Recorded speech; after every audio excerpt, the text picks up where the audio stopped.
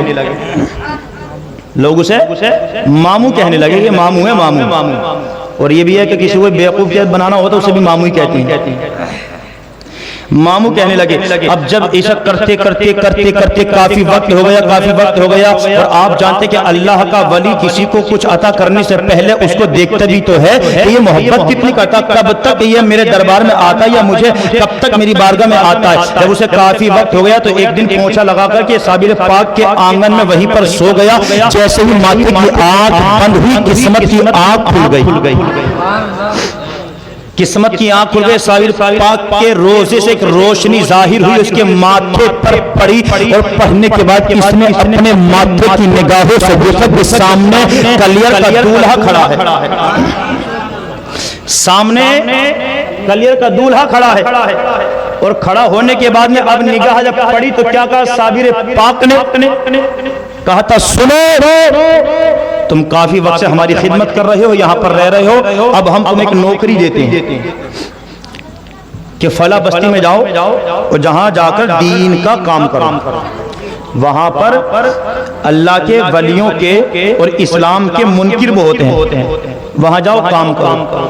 جیسے اس کی آنکھ کھلی نے جو ایڈریس جو پتہ دیا تھا یہ وہاں پر چلے گئے. جانے کے بعد بستی کے باہر انہوں نے اپنی جھونپڑی ڈالی. ڈالنے کے بعد میں اب یہ بستی میں گھومتے پھرتے آتے جاتے, یہ کسی سے کچھ نہیں بولتے. بستی کے اندر وہاں بھی لوگ انہیں دیوانہ پاگل مجنون کہتے تھے, دیوانہ پاگل مجنون کہتے تھے. اور یہ میں تو یہ کہتا ہوں کہ جس پر اللہ کے ولیوں کی نگاہ ہو جائے تو وہ دیوانہ نہیں ہوتا, پھر سب سے بڑا عقل مند انسان ہوتا ہے, وہ سب سے بڑا ہوشیار ہوتا ہے وہ.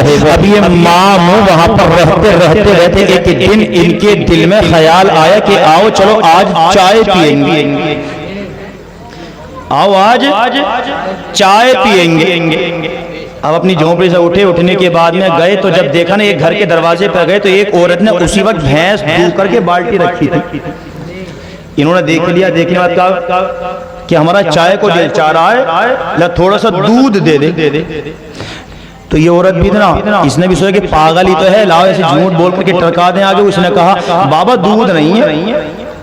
تو انہوں نے کہا ابھی تو دھوئی ہے تو نے رکھی بالٹی, اور رکھیے بالٹی ابھی تو دعا ہے. تو اس نے سوچا شاید انہوں نے دھوتا ہوا دیکھ لیا دکھے یا رکھتے ہوئے دیکھ لیا. اندر گئی, جانے کے بعد بالٹی کو وہاں سے ہٹا کر کے الگ رکھا, اور الگ رکھنے کے بعد کہا بابا دودھ نہیں ہے, کہو کہیں اور چلے جاؤ, کسی اور کے پاس سے لے لو. اب یہ جو صابر پاک کا دیوانہ تھا جس کا نام ماموں پڑ گیا تھا, یہ ماموں اس بھینس کے قریب گئے. بھینس کے قریب گئے, اب اس سے دودھ نہیں مانگا, بھینس کے قریب گئے, اس کے کان کو پکڑا اور کان میں اس کے کہا سن, اس نے مجھے دودھ نہیں دیا, تو بھی سے دودھ مت دینا. اس نے مجھے دودھ نہیں دیا, تو بھی اس کو دودھ مت دینا.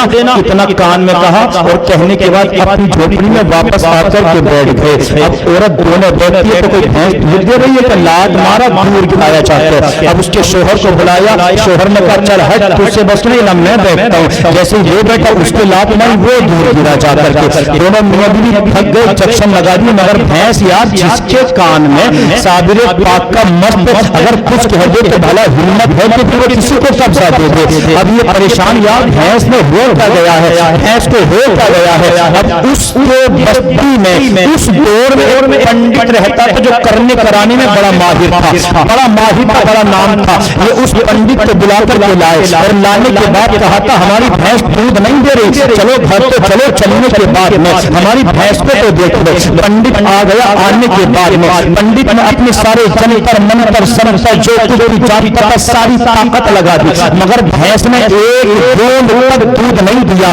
پنڈت تھک گیا, سارے منتر اس کے دم توڑ گئے, سارا علم ساری ڈگریاں ساری اس کی طاقت دم توڑ گئی. اس پنڈت نے عورت سے پوچھا عورت یہ تو بتا کہ یہاں کوئی آیا تھا, یہاں کوئی آیا تھا. عورت نے کہا تھا ہاں پنڈت جی, ایک مست دیوانہ پاگل جو بستی کے باہر جھونپڑی میں رہتا ہے وہ آیا تھا. تو پنڈت نے کہا تھا یہ بات تو نے پہلے کیوں نہیں بتائی تھی, ارے اس پر کوئی کرنا کرانا نہیں ہوا ہے, اس پر اسی دیوانے کی نگاہ پڑی ہوئی ہے.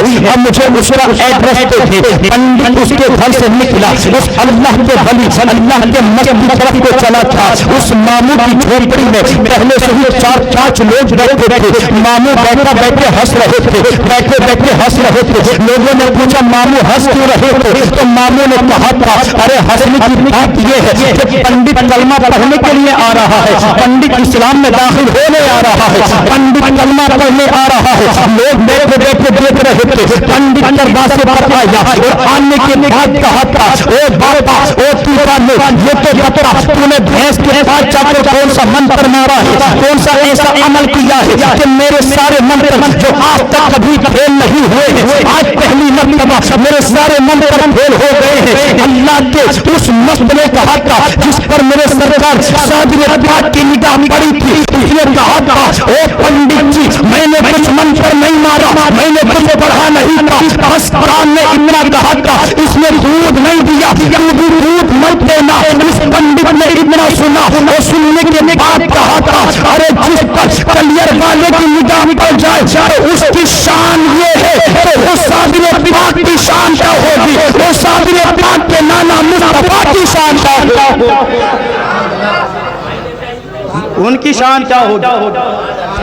اس نے کہا پنڈت نے کہا ماموں بس اب تک جو تھا جیسے کٹی تھی اب دیر نہ کریں. جس نے تمہیں یہاں بھیجا اسی صابر کے نانا کا کلمہ پڑھا دے, اسلام میں داخل کروا. نگاہ اگر پڑ جائے تو یہ حال ہو جائے. نگاہ کا کمال یہ ہے نا کہ تیری ایک نگاہ کی بات میری زندگی کا سوال ہے. جب تک نہ پڑے جب پڑ جائے نا تو پھر انشاءاللہ قسمت کی معراج ہو جاتی ہے, زندگی سنور جاتی ہے, زندگی سنور جاتی ہے, بدل جاتی ہے. اور شاعر نے بڑے خوبصورت انداز میں کہا کہ زندگی تو سب جی رہے ہیں مگر اس طرح سے جینا تو کیا بات ہے. زندگی تو سب جی رہے ہیں مگر اس طرح سے جینا تو کیا بات ہے. یہ زندگی یہ تو سب جی رہے ہیں مگر اس طرح سے جینا تو کیا بات ہے. دائیں اجمیر ہو بائیں اجمیر ہو دائیں بغدادی ہو, دائیں اجمیر ہو دائیں بغدادی ہو, سامنے ہو مدینہ تو کیا بات ہے. دائیں اجمیر ہو دائیں بغدادی ہو, سامنے ہو مدینہ تو کیا بات ہے. آخر شیز دیکھے کہ مشک و عنبر کی خوشبو سے کیا فائدہ, بس لگا لو تو خوشبو ختم ہو جائے. مجھ کو ملنے تو ایک بوند مل جائے گر, مجھ کو ملنے تو ایک بوند مل جائے گر, مصطفیٰ کا پسینہ تو کیا بات ہے. دائیں اجمیری ہو دائیں بغدادی ہو, سامنے ہو مدینہ تو کیا بات ہے.